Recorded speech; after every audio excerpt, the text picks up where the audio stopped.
Assalamualaikum semua dan selamat pagi. Okey, hari ini kita akan masuk ya kepada 2.3. Masih lagi 2.2. 2.2 masalah menghitung pendapatan negara. Ya, masalah menghitung pendapatan negara. Apa masalahnya semasa menghitung pendapatan negara? Apa masalah? Di sini ada 7 masalah semasa menghitung pendapatan negara. Okay, yang pertama ialah kewujudan kegiatan haram. Kewujudan kegiatan haram. Apa contoh kegiatan haram? Ya, contohnya di sini ialah pelacuran, dadah. Ada setengah negara menganggap aktiviti ini ekonomi, aktiviti ini produktif dan dimasukkan dalam pendapatan negara. Tetapi di negara kita, aktiviti ini salah di sisi undang-undang. Maksudnya menyalahi undang-undang. Maka aktiviti ini tidak dimasukkan dalam pengiraan. Tidak dimasukkan ke dalam pendapatan negara.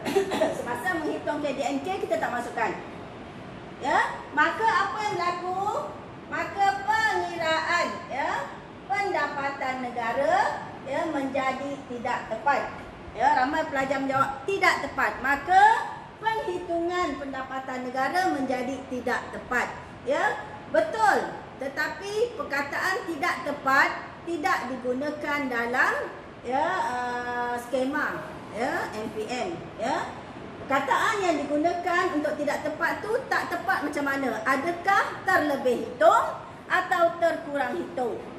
Dalam skema dia menggunakan bahasa terlebih hitung tu maksudnya terlebih anggar. Terkurang hitung maksudnya terkurang anggar. Jadi jika tidak dimasukkan dalam pendapatan negara, so pendapatan negara kita sikitlah. Jadi pendapatan negara menjadi terkurang anggar. Terkurang anggar. Jika anda tulis menjadi tidak tepat, salah. Mesti beritahu sama ada terlebih anggar atau terkurang anggar. Oleh kerana tak dimasukkan, maka pendapatan negara kita menjadi sedikitlah atau terkurang hitung. Jadi menjadi terkurang anggar. Yang kedua, pengiraan 2 kali. Kenapa berlaku pengiraan 2 kali? Kita dah belajar dah dalam kaedah keluaran. Jika kita hitung semua pengeluaran, maka berlaku pengiraan 2 kali. Sepatutnya kita masukkan harga barang akhir ataupun harga nilai ditambah. Hanya nilai ditambah dan barang akhir saja dalam sektor dalam kaedah keluaran yang dimasukkan dalam pendapatan negara. Okey. So sekarang apa masalahnya sehingga berlaku pengiraan 2 kali? Yang pertama ialah sukar nak bezakan adakah barang itu barang perantaraan ataupun barang akhir. Sukar bezakan barang akhir dengan barang perantaraan. Contohnya bagi isi rumah, tepung gandum itu adalah barang akhir. Tetapi bagi firma, tepung gandum adalah barang perantaraan sebab nak menghasilkan pastry, contohnya kek. So kek tu barang akhir. Tapi bagi isi rumah, tepung tadi dah menjadi barang akhir. Jadi sukar nak bezakan barang akhir dengan barang perantaraan. Jika barang perantaraan ni harga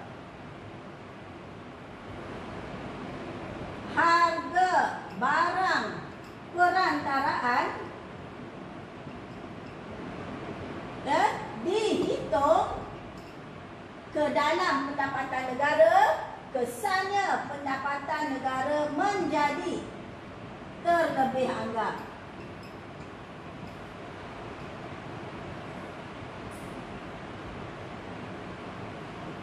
Ya. So jika kita masukkan harga barang perantaraan tadi ke dalam pendapatan negara, maka dah pengiraan 2 kali. Jadi pendapatan negara tadi menjadi terlebih anggar. Ya. Okey, yang ketiga, pengumpulan maklumat. Ya, sukar nak kumpul maklumat. Kenapa sukar? Ya, sebab ada firma yang tidak merekod. Ya, so tiada rekod. Semua urus niaga tak direkod. Kalau rekod pun, mungkin rekodnya kurang tepat ataupun tak cukup maklumat. Tidak cukup maklumat atau kurang tepat. Okey. Kemudian bila kurang tepat,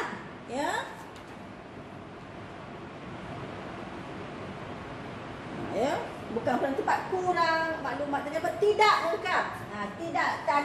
Ada yang tak rekod, ada yang tidak lengkap. Maklumat tadi tidak lengkap. Maklumat.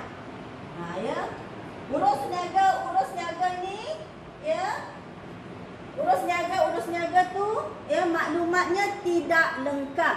Bila tidak lengkap, maka data yang gunakan tu kurang tepat. Kesannya pendapatan negara yang dihitung mungkin menjadi terlebih anggar atau terkurang anggar.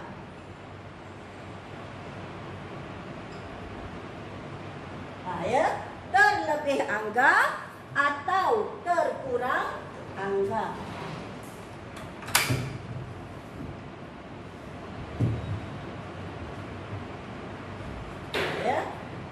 Okey. Jadi di sini apabila maklumat tadi tiada rekod urus niaga ataupun tidak lengkap rekodnya, maka pendapatan negara tadi dibuat secara anggaran. Bila dibuat secara anggaran, so pendapatan negara yang dihitung mungkin sahaja menjadi terlebih anggar atau terkurang anggar. Okey, yang keempat, penentuan susut nilai. Kalau nak kira keluaran negara bersih, kita kena tolak susut nilai. Okey, apa masalah dengan susut nilai? Okey, yang pertama, sukar nak tentukan susut nilai. Kenapa? Sebab firma menggunakan kaedah-kaedah yang berbeza untuk menghitung susut nilai. Jadi di sini sukar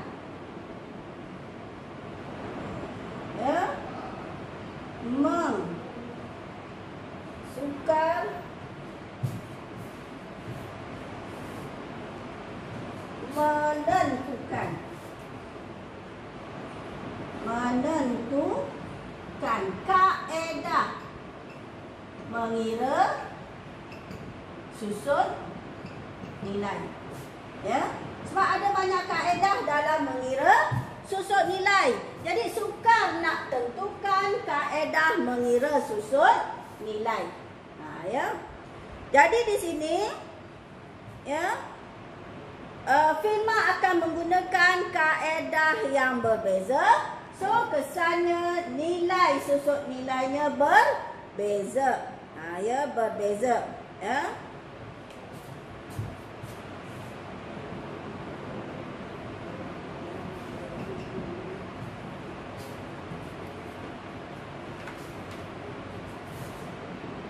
Firma menggunakan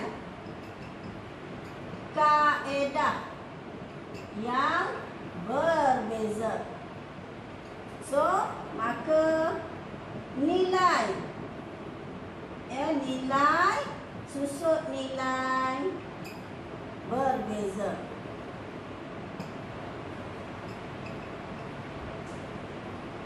Okey, Jadi apa kesannya? Kesannya boleh sahaja terlebih anggar atau terkurang terkurang angga, ya, pendapatan negara menjadi terlebih atau terkurang anggar. Ya, boleh sahaja menjadi terlebih anggar atau terkurang anggar, ya, sebab ya kaedah menghitungnya pun berbeza. Ya.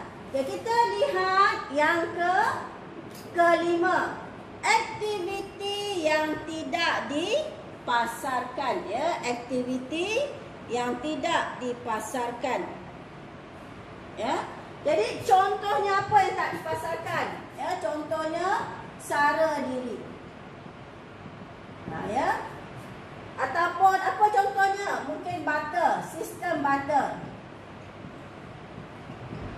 Nah, ya. So aktiviti ni dia menghasilkan, ya, sayur contohnya, tapi sayur tu atau apa nama? Penternakan contohnya, ya. Dia dah buat aktiviti tu, kalau dia jual, so hasil jualan boleh masuk ke dalam pendapatan negara. Tetapi dia tak jual, sebaliknya dia gunakan untuk makan sendiri atau dia gunakan untuk sistem barter, ya. Jadi hasilnya tidak dimasukkan ke dalam pendapatan negara. Ya, jadi pendapatan negara menjadi sedikitlah ataupun terkurang anggar. Ya, menjadi terkurang anggar. Okey, kemudian sukar untuk menentukan stok atau inventory. Sukar untuk menentukan stok atau inventory. Kenapa sukar nak tentukan stok? Ya, sebab sepanjang setahun harga stok berubah-ubah, ya. Perubahan harga stok, ya, dalam setahun, ya. Dalam setahun harga stok berubah-ubah. Awal tahun, tengah tahun, akhir tahun dia berubah-ubah. Jadi nak gunakan yang mana? Nak gunakan akhir tahun ke, tengah tahun ke, awal tahun ke? So sukar nak tentukan harga stok. Nah, ya. So kesannya, ya, pendapatan negara menjadi, ya, terlebih anggar atau terkurang anggar. Nah, ya, bila kita, ya, guna, ya, tengah tahun mungkin harganya lebih tinggi daripada akhir tahun. Nah, ya, ataupun mungkin harganya lebih rendah daripada akhir tahun. Jadi pendapatan negara kita hitung tu tidak tepat, ya, mungkin terlebih anggar atau mungkin terkurang anggar. Last sekali ialah aktiviti tidak dibayar. Apa contohnya? Contohnya adalah suri rumah. Ya, suri rumah dia melakukan aktiviti yang produktif, ya, tetapi tidak dihitung ke dalam pendapatan negara sebab tidak dibayar. Kalau dia kerja sebagai cleaner, dia dibayar dan dimasukkan dalam pendapatan negara.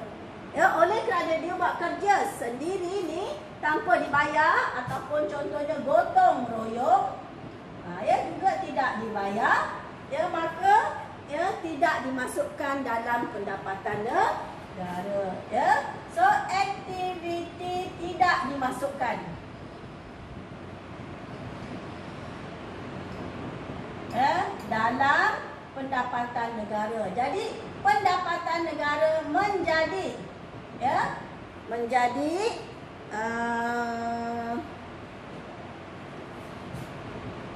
terkurang anggar, ya, menjadi terkurang anggar.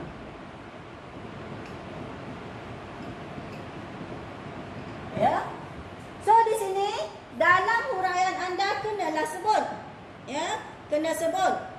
Ya, dalam huraian untuk dapatkan markah penuh kena sebut, ya, apa itu, ya, fakta tadi, apa fakta tu, definisi fakta tu, dan contoh kegiatan, ya, kemudian ya, kena ceritakan kesannya. Ya, kesannya. Jadi, ya, fakta, apa masalahnya dan kesan. Ya, jadi awak akan dapat ya 2 markah atau 3 markah ikut soalan. Kalau 3 markah, fakta 1 markah, ya, masalah 1 markah, kesan 1 markah. Ya. Okey. Okey, kita masuk kepada 2.3. Kegunaan data pendapatan negara. Kegunaan data pendapatan negara. Ya. Okey, kegunaan. Apa gunanya data pendapatan negara? Kita dah hitung pendapatan negara. So, apa kegunaannya? Ya, so kegunaannya ada 5. Okey. Yang pertama, ya, kita menggunakan data pendapatan negara untuk mengukur taraf hidup. Ya, untuk mengukur taraf hidup. Biasalah, ya, kalau dengan sesama kita pun, ya, kita lihat, okey, gaji dia 10,000, gaji dia 5,000. So kita kata taraf hidup yang gaji banyak ni lebih tinggi daripada yang gaji rendah. Kita kata seperti itu, ya. Tetapi nanti kita akan masuk pada 2.4, kelemahan, ya, data pendapatan dalam negara untuk mengukur taraf hidup. Di situ kita akan ceritakan tak semestinya, ya. Orang gaji tinggi, taraf hidup tinggi tidak. Okay. Ada 5 teori, ya. Ada 5 fakta, fakta, ya, tentang kegunaan data pendapatan negara. Yang pertama, mengukur taraf hidup. Ya. So, macam mana caranya nak ukur taraf hidup? Ya, dengan menggunakan rumus, iaitu, ya, pendapatan benar, ya, bahagi dengan, ya, jumlah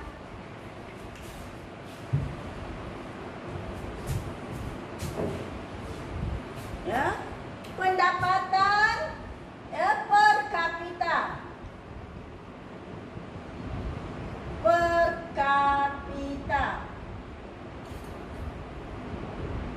Benar. Ya. Okey, rumusnya apa? Ini rumus, ya. Rumusnya ialah pendapatan benar bahagi jumlah penduduk. Ya. Pendapatan benar bahagi dengan jumlah penduduk. Untuk mengukur taraf hidup, kita menggunakan pendapatan per kapita benar. Ya, rumus pendapatan per kapita benar ialah pendapatan benar bahagi dengan jumlah penduduk. Itu rumusnya. Ya. So, fakta ada, rumus ada. So, huraiannya semakin tinggi, ya, tinggi pendapatan per kapita benar, ya, maka semakin tinggi taraf hidup. Ya. So, huraiannya seperti itu saja. Fakta, rumus, huraian. Ya. Yang kedua, mengukur kadar pertumbuhan ekonomi. Ya. Okey, kita nak lihat kadar pertumbuhan ekonomi, kita gunakan KDNK, iaitu data pendapatan negara. Ya. So, rumus, ya, kadar pertumbuhan ekonomi ialah KDNK benar, wajib benar. Benar ni wajib. Kalau KDNK sahaja 0 markah. Tahun ini tolak KDNK benar. Tahun lepas, ingat tahun lepas, bukan tahun asas, tetapi tahun lepas. Bahagi KDNK benar, darab 100. Ya. So, dapatlah berapa persen kadar pertumbuhan ekonomi sesebuah negara. Jadi, kita lihat, okey, kadar pertumbuhan ekonomi kita 4%. Okey, Indonesia 10%. Wah, Indonesia kadar pertumbuhan ekonomi dia tinggi. Kita cakap macam tu, kita bandingkan dia, ya. Okey. So, apakah huraiannya? jika kadar pertumbuhan ekonominya meningkat atau positif, ini menggambarkan prestasi ekonominya semakin baik. Semakin baik. Jadi apakah huraiannya? Saya tulis di sini. Semakin tinggi kadar pertumbuhan ekonomi, maka semakin prestasi ekonomi sesebuah negara semakin baik. Kalau pelabur asing nak datang ke negara, nak melabur ke sebuah negara, dia akan tengok kadar pertumbuhan ekonomi. Kalau kadar pertumbuhan ekonomi kita tinggi, maka kuasa beli kita mesti tinggi. So mereka akan berlabur, menarik minat pelabur datang. Okey, fakta, rumus, huraian. Kita pergi yang ketiga, mengukur sumbangan sektor ekonomi. Biasa kita guna kaedah keluaran. Kaedah keluaran kan kita ada sektor utama, sektor kedua, sektor ketiga. Kita nak ukur sumbangan sektor ekonomi, rumusnya adalah sumbangan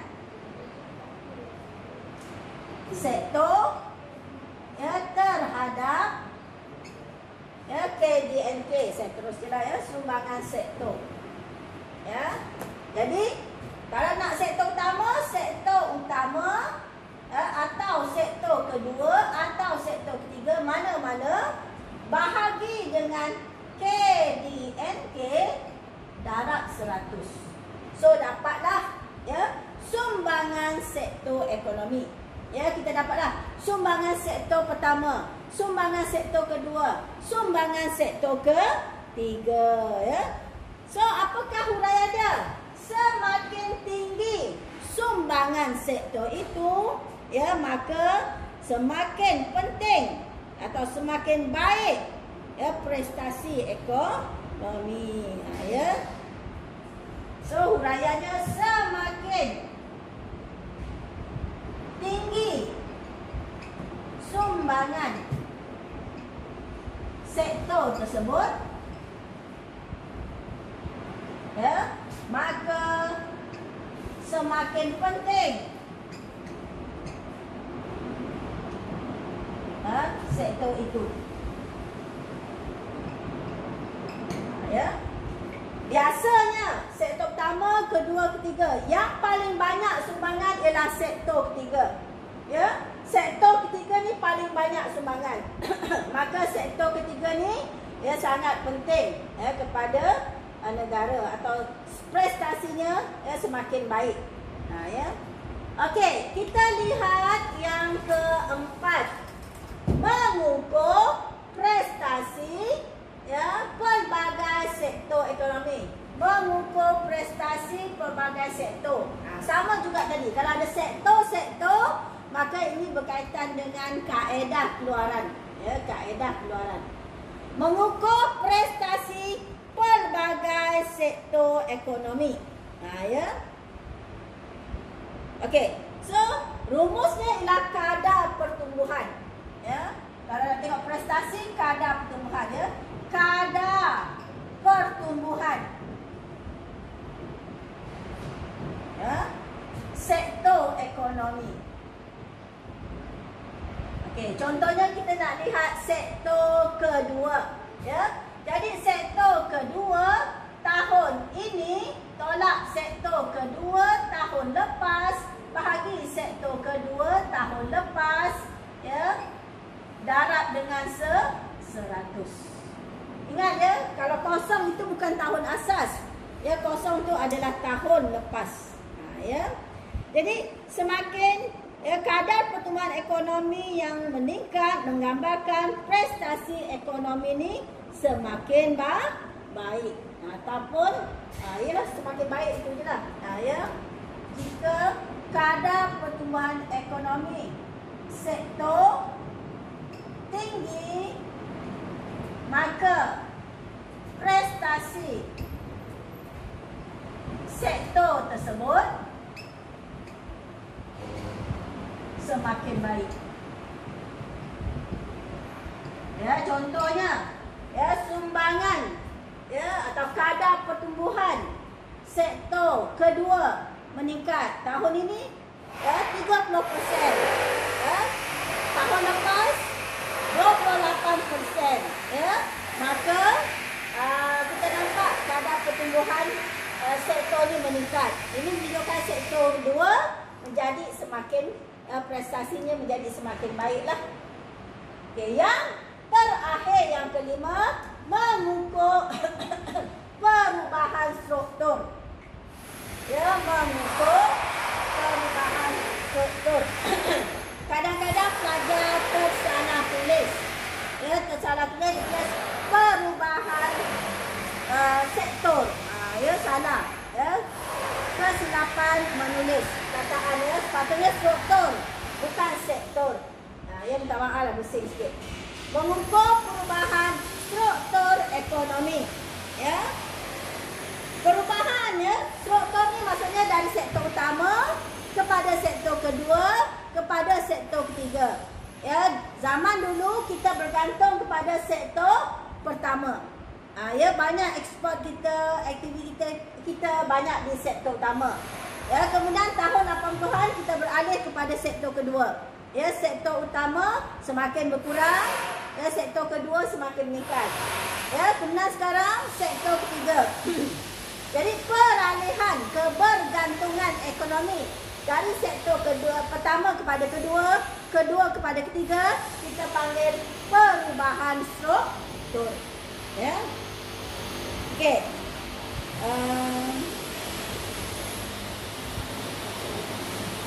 Perubahan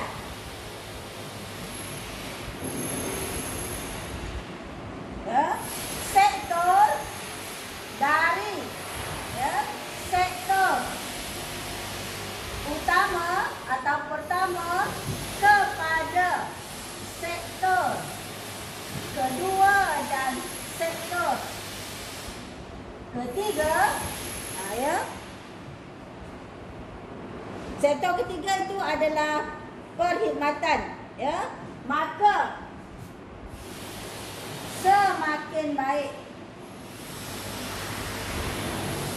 ya, prestasi ekonomi. Ya.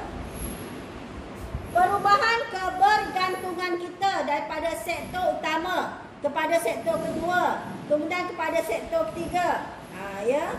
So ini akan menunjukkan bahawa kita dah bergantung kepada sektor pembuatan dan sektor perkhidmatan. So ini menunjukkan ekonomi, prestasi ekonomi kita semakin baik. Ya. Okey. Okey, habis dah? 5. Kegunaan data pendapatan negara.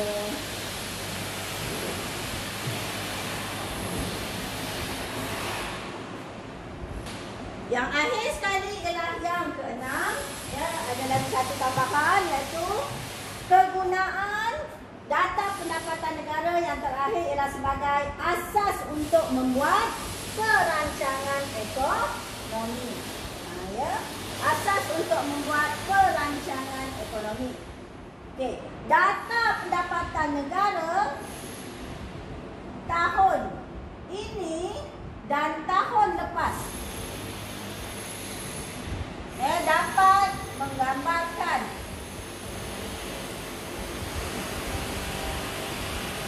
kegiatan ekonomi dalam negara. Ya, dapat menggambarkan kegiatan ekonomi dalam negara. So di sini kita boleh ya jadikan dia maklumat ni sebagai asas ya perancangan perancangan. Ya, menjadi asas perancangan.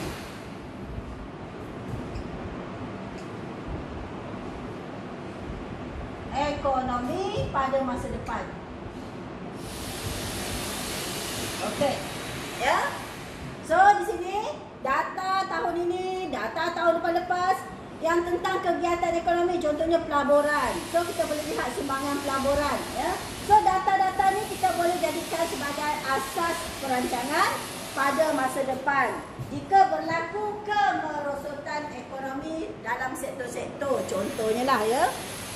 Kita masuk yang terakhir sekali, subtopik 2.4, kelemahan menggunakan data pendapatan negara untuk membanding taraf hidup.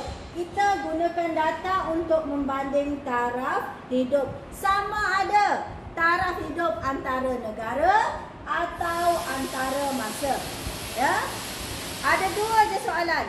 Membanding taraf hidup antara negara atau antara masa. Jawapannya pun sama je. Cuma cara menghurainya anda kena kaitkan dah. Sama ada masa dulu dengan masa sekarang ataupun antara negara. Ya, antara negara. Okey. Kita lihat yang pertama, perbezaan agihan pendapatan. Okey, agihan pendapatan yang tidak sama rata. Ya, ataupun agihan pendapatan yang diagihkan secara tidak adil, tidak sama. Ini menyebabkan jurang agihan pendapatan antara rakyat miskin dengan rakyat kaya menjadi lebih besar. Menjadi lebih besar. Ataupun kita boleh kata kalau antara masa, kita boleh cakap pendapatan per kapita yang tinggi pada masa kini tidak semestinya menggambarkan taraf hidup tinggi. Jika agihan pendapatannya adalah tidak sama rata. Tidak sama rata. Jadi cara nak jawab soalan ni kena tengok soalan ni macam mana. Adakah dia antara negara ke, antara masa ke, atau sekadar teori. Contohnya 2016 dia keluar antara masa, bandingkan taraf hidup antara masa. 2019 dia teori saja, dia tak bandingkan masa atau negara. Jadi cara menjawab kena lihatlah. Jika katakan soalan ni antara negara atau antara masa, kita kaitkan antara masa. Okey, agihan pendapatan per kapita, contohnya antara masa lah, saya ambil antara masa. Saya ambil yang ni. So, pendapatan per kapita. Okey, satu lagi soalan. Cuba lihat, adakah soalannya dia tanya pendapatan per kapita ataupun pendapatan negara? Kalau pendapatan per kapita, maksudnya dia dah bahagi jumlah penduduk. Kalau pendapatan negara, dia tak bahagi lagi dengan jumlah penduduk. So boleh masukkan jumlah penduduk. Okey, ini kita kata pendapatan per kapita lah, antara masa.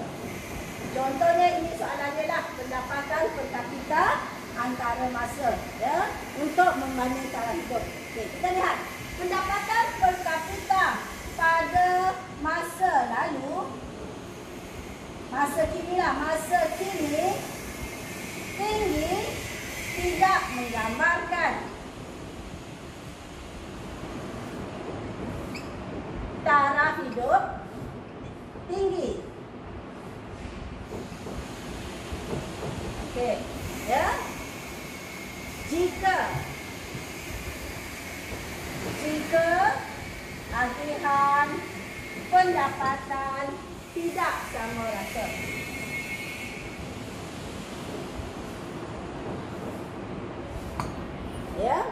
Contohnya lah Okey. So pendapatan per kapita yang tinggi pada masa kini tidak menggambarkan taraf hidup tinggi jika agihan pendapatan antara penduduk tidak seimbang, tidak sama rata. Ataupun jurang agihan pendapatan semakin luas.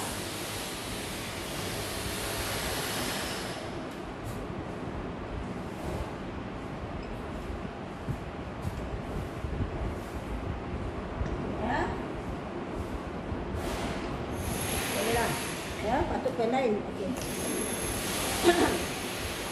So, pendapatan per kapita masa kini tinggi tidak semestinya taraf hidup tinggi jika agihan pendapatan tidak sama rata. So kalau agihan pendapatan tidak sama rata, maka taraf hidup sebenarnya adalah rendah. Contoh dalam negara Malaysia, yang kaya sangat 20%, yang miskin 80%. So jurang agihan pendapatan tidak sama rata. Walaupun pendapatan per kapita tinggi, tak semestinya taraf hidup rakyat tinggi. Yang kedua ialah perbezaan komposisi yang dikeluarkan dalam negara. Komposisi barang yang dikeluarkan dalam negara. So, pengeluaran yang tak berfaedah. Contohnya rokok, minuman keras. Pengeluaran ini tidak berfaedah kepada pengguna. Contohnya barang ketenteraan memang berfaedah kepada negara tapi tidak berfaedah kepada pengguna. Jadi ini akan menyebabkan taraf hidup turun jika kerajaan kurang mengeluarkan barang pengguna. Jadi di sini pendapatan per kapita yang tinggi pada masa sekarang tinggi tidak semestinya.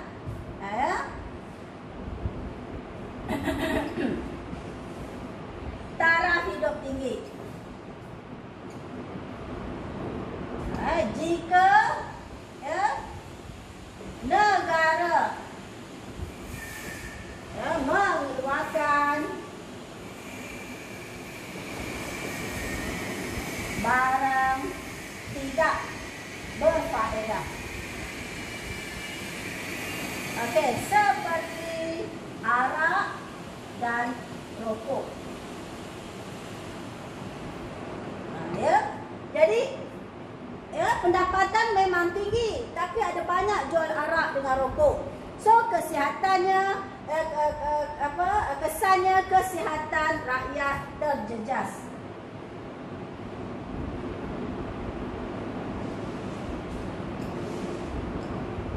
Ataupun menurun. Terjejas atau menurun. Jadi walaupun pendapatan tinggi tak ada gunanya. Jika kita banyak mengeluarkan barang tak berfaedah. Sama juga. Jika kita mengeluarkan barang kenderaan lebih banyak daripada barang pengguna. So ini menyebabkan kebajikan pengguna berkurang. Terjejas. Samalah, lebih kurang. Perbezaan masa kerja dan masa rehat.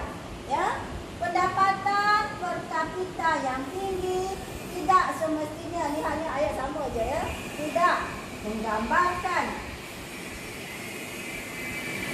taraf hidup tinggi. Tinggi jika masa kerja lebih banyak. Masa kerja meningkat senang.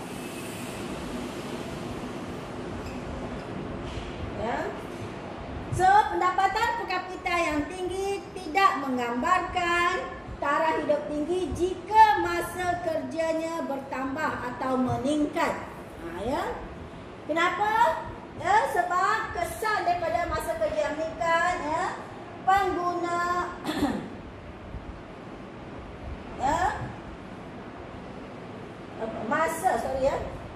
masa rehat pengguna bersama keluarga berkurang. Masa rehat pengguna ataupun rakyat bersama keluarga kurang.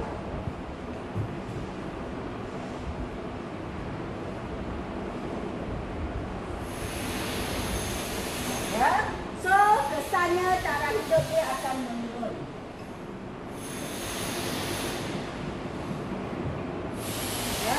Jadi walaupun pendapatan tinggi tapi masa kerjanya meningkat, lebih banyak daripada masa rehat. So kesannya masa rehat dia akan berkurang. So taraf hidupnya juga akan turun. Yang keempat, negatif. Apa itu externality negatif? Externality negatif adalah kesan-kesan luaran negatif akibat daripada perkembangan ekonomi. Ekonomi berkembang tapi dia akan mewujudkan kesan luaran negatif. Contohnya apa? Ya, contohnya adalah pencemaran. Sekaranglah pencemaran bunyi, nak mengajar pun susah, ya. Pencemaran bunyi sebab dia nak buat ya apa nama bumbung, ya, bumbung untuk daftaran. Okey, ya. So apabila berlaku externality negatif, contohnya pencemaran dan sebagainya, maka taraf hidup akan turun. Ya. Okey. Pendapatan per kapita yang tinggi tidak menggambarkan taraf hidup tinggi. Ya, jika berlaku pencemaran. Ya, jika berlaku pencemaran. Ya. So apa kesannya? Ya, kesannya ialah kesihatan. Ya, kesihatan rakyat terjejas.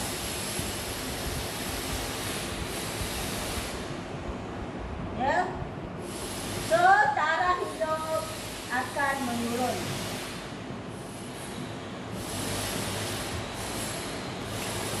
Okey.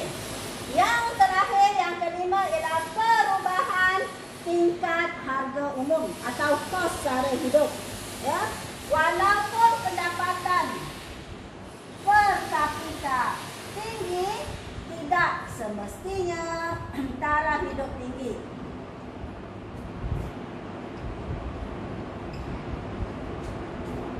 Ya, jika tingkat harga umum naik. Ya, kenapa? Sebab ini akan menyebabkan kos sara hidup naik. Ya. So bila kos sara hidup naik, ya, maka taraf hidup, ya, rakyat akan berkurang. Ya. Bila kos sara hidup naik, kuasa beli turun. So taraf hidup turun juga. Ya. Misalnya nilai wang kita turun, ya, kuasa beli turun, taraf hidup kita tu turun. Okey, selain itu ada fakta-fakta lain. Ya, apa fakta-faktanya? Jumlah penduduk. Jika dia kata pendapatan negara, soalan kata pendapatan negara. Ya, sebab pendapatan negara tidak dibahagi dengan jumlah penduduk. Jadi jumlah penduduk boleh kita jadikan fakta. Ya, jika jumlah penduduk meningkat, ya, kesannya jumlah penduduk meningkat lebih besar daripada jumlah pendapatan negara, peningkatan pendapatan negara.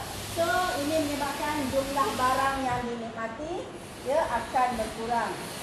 Perubahan kualiti barang, ya, pun boleh kita jadikan, ya, kalau soalan tanya antara masa zaman dulu dengan zaman sekarang.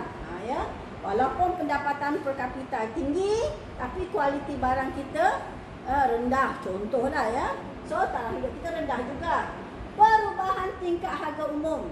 Walaupun pendapatan per kapita kita tinggi, tetapi harga barang sekarang semua naik, berlaku inflasi.